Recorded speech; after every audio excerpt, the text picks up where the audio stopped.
فتح مشکل کشا کے پاس پہنچا اور کہا کیا یہی مدینہ ہے؟ مشکل کشا نے کہا، دیکھا اسے، اور جیسے ہی آپ کی نظر فتح کے چہرے پہ پڑی تو آپ نے بے ساختہ کہا، صدقتا یا رسول اللہ، آپ نے صحیح کہا تھا یا رسول اللہ۔ اب یہ بات آپ دیکھیں کہ یہ خبر فتح تو وہاں سے آ رہا ہے اور رسول اللہ مشکل کشا کو یہ تمام خبر دے چکے ہیں کہ کیسے فتح نے آنا ہے، کیسے سوال و جواب ہونے ہیں۔ یہ دونوں بھائیوں کے راز ہوتے تھے جو آپ کو جب سب صحابی چلے جاتے تھے تو بیٹھ کے جو باتیں کرتے تھے مشکل کشا اور جناب رسول خدا۔ تو جب آپ نے فتح کے چہرے پہ نظر ڈالی تو آپ نے پہلے کہا صدقتا یا رسول اللہ، کیونکہ رات ہی رسول اللہ سارا منظر بیان کر چکے تھے۔ تو کہا کہ ہاں یہی مدینہ ہے۔ کہا اچھا تم کو کچھ خبر ہے کہ اس شہر میں کوئی علی نامی جوان بھی رہتا ہے جس کی بہادری کے بڑے چرچے ہیں کہ وہ بڑا بہادر ہے؟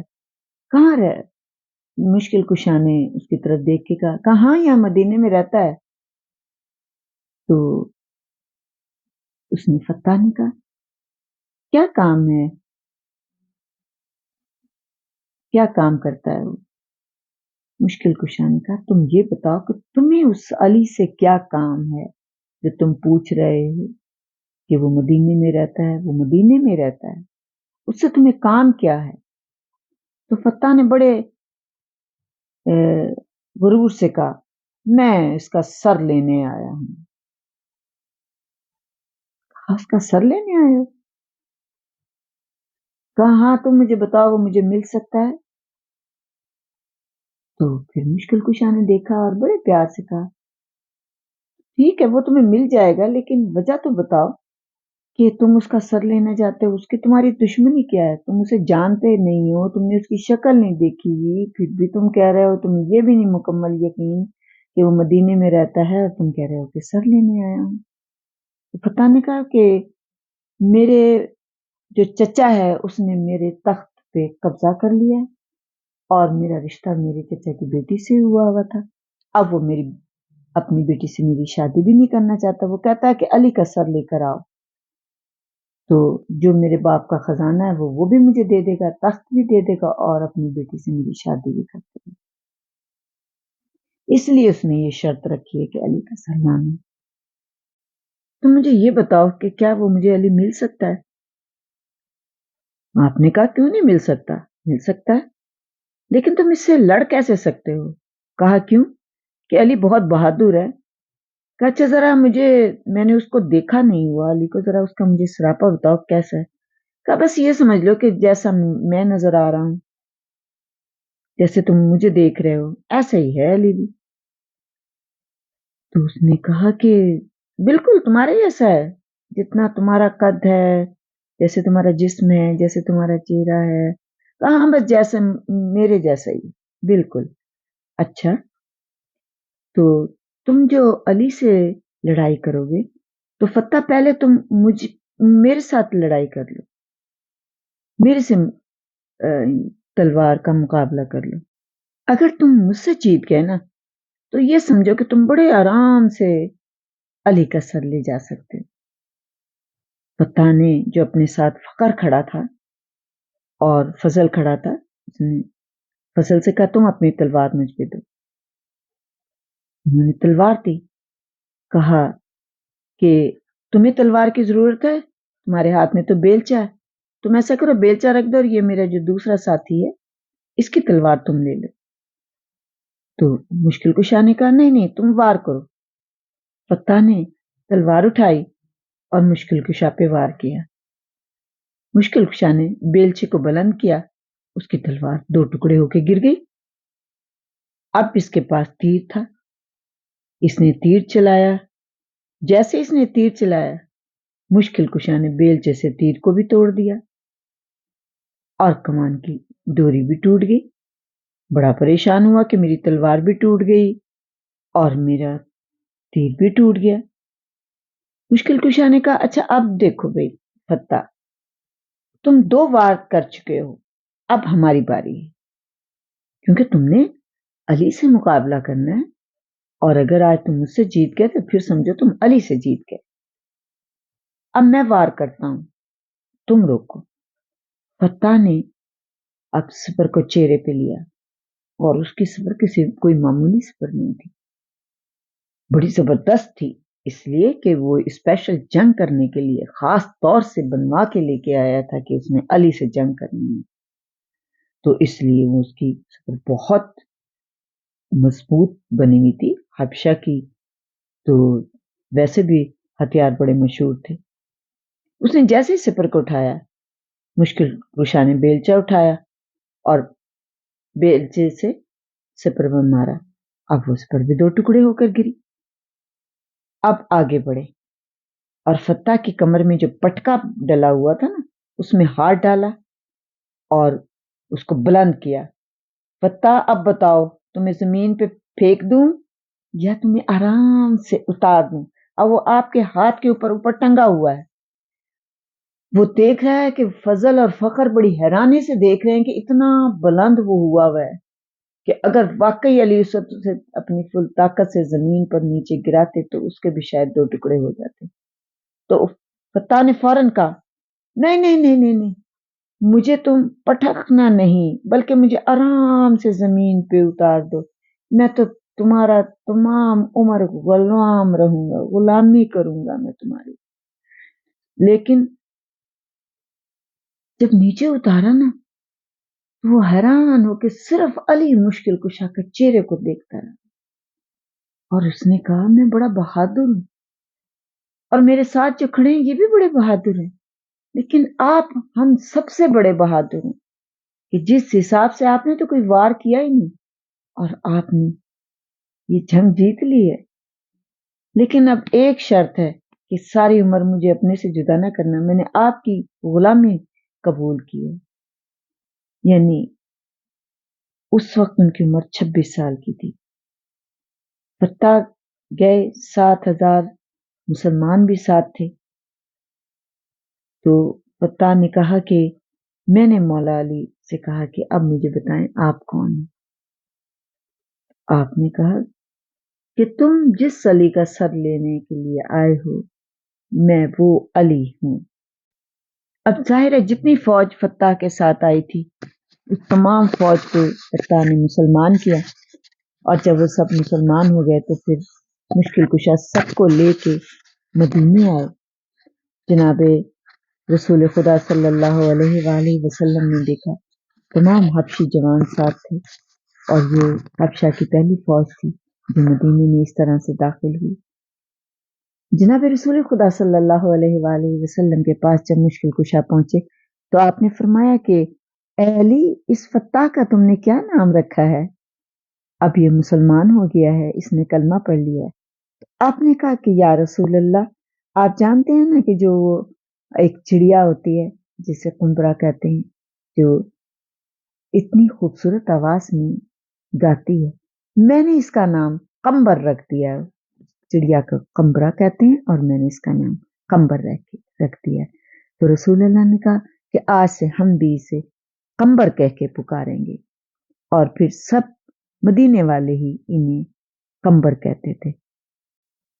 اصول کافی میں امام جعفر صادق علیہ السلام فرماتے ہیں کہ قمبر کے متعلق کسی نے سوال کیا تو آپ نے کہا کہ قمبر کے لیے میں تمہیں یہ کہتا ہوں کہ قمبر یحب علین حب شدیدہ، یہ قمبر علی سے اس قدر محبت کرتے تھے کہ یہ بات آپ کہہ رہے ہیں کہ قمبر کی شہادت کے بعد ذکر کر رہے ہیں، ان کی موت کے بعد ذکر ہو رہا ہے، اور آپ یہ کہہ رہے ہیں کہ تھا نہیں کہ قمبر محبت کرتے تھے، بلکہ آپ کہہ رہے ہیں کہ قمبر محبت کرتے ہیں، مرنے کے بعد بھی قمبر محبت کرتے ہیں۔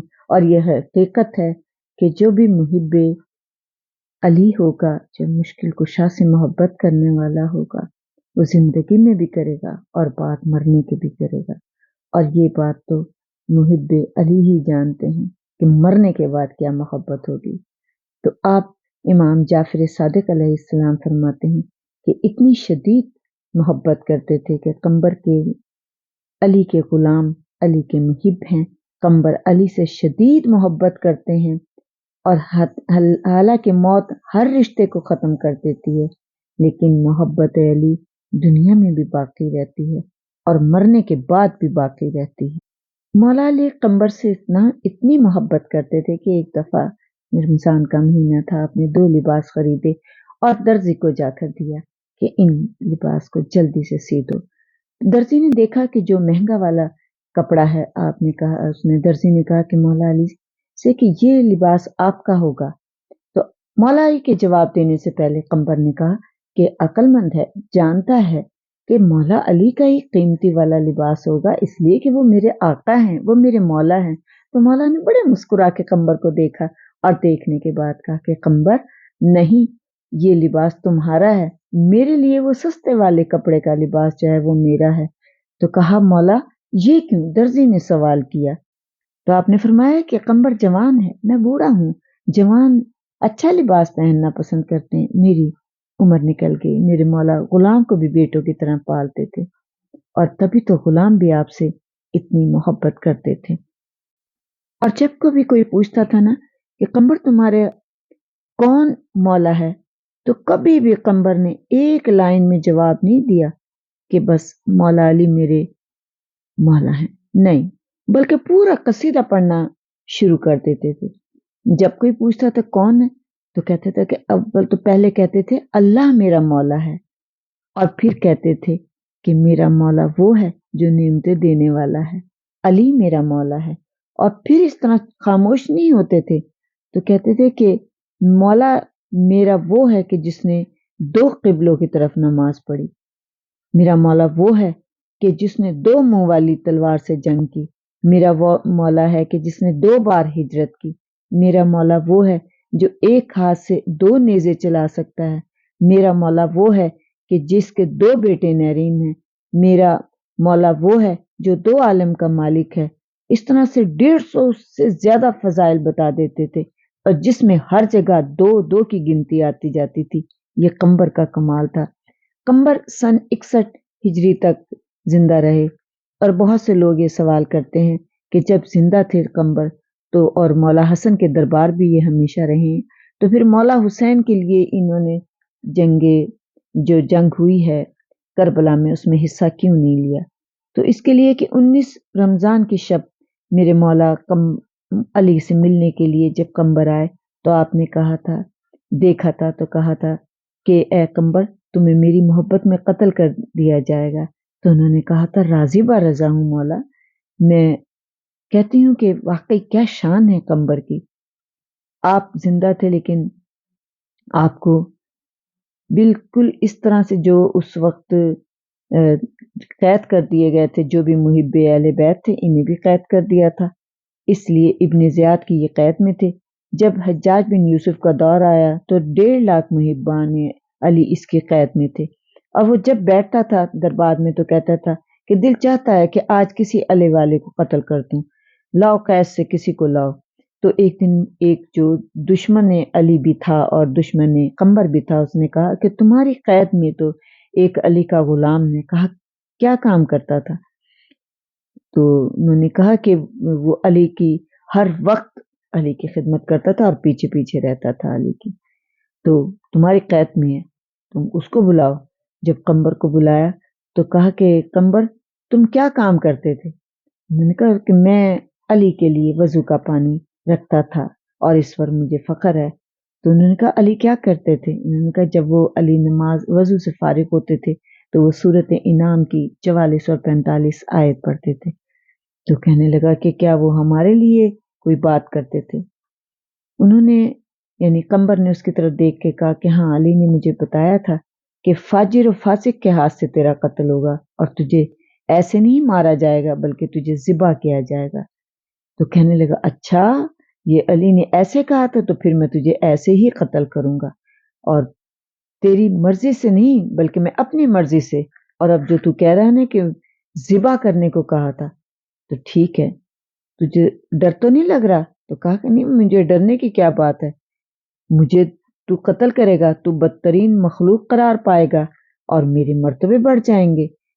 اور اس نے کہا کہ دین علی کو گالی دو، تو کہا علی کے دین سے بہتر کوئی دین ہو تو بتا۔ اس نے کہا ٹھیک ہے، پھر اس کا مطلب تو قتل ہونے کے لیے تیار ہے۔ تو کہا کہ مجھے کوئی ڈر نہیں ہے۔ اور پھر اس نے اس بات کو سن کے کہا کہ ٹھیک ہے، اس کو لے جاؤ اور اس کو قتل کر دو۔ اور پھر اس نے قمبر کو بے دردی کے ساتھ ذبح کر دیا، اور یہ کہہ کے کہا کہ آج میرا دل بہت خوش ہو گیا ہے، کیونکہ یہ ہر روز ہی کسی نہ کسی محب علی کو قتل کرتا تھا، تو آج اس نے ذبح کیا بڑی بے دردی کے ساتھ۔ لیکن قمبر اس وقت بھی بہت خوشی خوشی انہوں نے موت کو اپنی قبول کر لیا، اور یہ محب علی تھے۔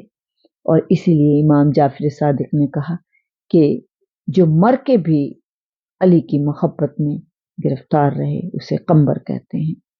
اللہم صلی علی محمد و آل محمد۔ بارالہ اس ذکر کے صدقے سے میرے مولا ہمیں مولا علی کے چاہنے والوں میں قرار دینا۔ اے میرے مولا، جو مومن اور مومنات اس دنیا سے چلے گئے ان کی قبروں کو نور محمد سے منور کر دینا۔ اے میرے مولا، آج رمضان کی تاریخیں ہیں، اے میرے مولا ہمارے گناہ کبیرہ و صغیرہ کو معاف کر دے، ہمارے والدین کے گناہ کبیرہ و صغیرہ کو معاف کر دے۔ اے میرے مولا، جو ہم سے گناہ ہوئے ہیں اس سال میں وہ سارے معاف کر دینا ان ذاتوں کے صدقے۔ اے میرے مولا، بے اولاد کو اولاد عطا کر، بے روزگار کو روزگار عطا کر، مقروض کے قرضے ادا کر دے میرے مولا، مقروض کے قرضے ادا کر دے، اتنا رزق عطا کر کے تیرے حسین کے لنگر چلائیں۔ اے میرے مولا، پریشان حال کی پریشانیوں کو دور کر دے۔ اے میرے مولا، جو مائیں اپنے بچے بچیوں کی شادیوں کے لیے پریشان ہیں ان کو نیک پر اور نیک گھر عطا کر۔ اے میرے مولا، ہمارے گناہ کبیرہ و صغیرہ کو معاف کر دے، معاف کر دے، معاف کر دے۔ اے میرے مولا، روز محشر ہمیں پیاس کی شدت سے بچانا، پاک زہرا کی چادر کے سائے میں رکھنا۔ میرے مولا، امام زمانہ کا جلد ظہور ہو جائے۔ اے میرے مولا، بیماروں کو صحت عطا کر۔ اے میرے مولا، جنہیں ڈاکٹروں نے بھی جواب دے دیا ہو، اے میرے مولا ایسے لا علاج مریضوں کو صحت عطا کر۔ اے میرے مولا، جن کا کوئی والی وارث نہیں تو ان کا والی وارث ہے، اے میرے مولا ہم سب کی دستگیری کر، پریشان حال کی پریشانیوں کو دور کر دے۔ اے میرے مولا، ہمارے ان ذکر کو قبول کر لے، ہمیں ایسا مومن بنا دے کہ جیسا تو چاہتا ہے۔ اللہم صلی علی محمد و آل محمد۔